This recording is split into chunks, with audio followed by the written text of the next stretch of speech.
13 वर्षांच्या मुलीवर लैंगिक अत्याचार करून तिची निर्घृणपणे हत्या करणारा आरोपी विशाल गवळीनं मुंबईतील तळोजा मध्यवर्ती कारागृहात आत्महत्या केली।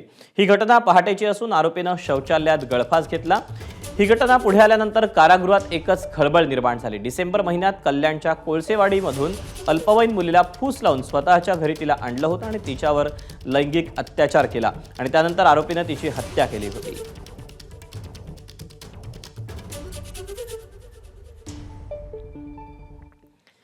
दरम्यान विशाल गवळीनं आत्महत्या केली नसून त्याची हत्या केल्याचा संशय विशाल गवळीचे वकील संजय धनके यांनी व्यक्त केला।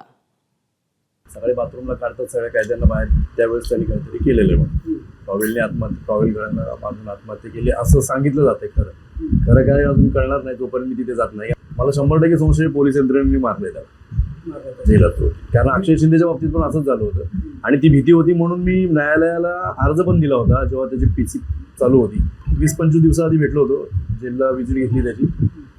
त्याच्यामध्ये त्यांनी सांगितलं होतं की मी काही केलं नाही, मी निर्दोष आहे आणि खूप काही अशी माहिती दिली होती त्यांनी मला, आणि त्यांनी मला सांगितलं होतं की मला इथे पण धोका आहे। ABP माझा, उघडा डोळे बघा नीट।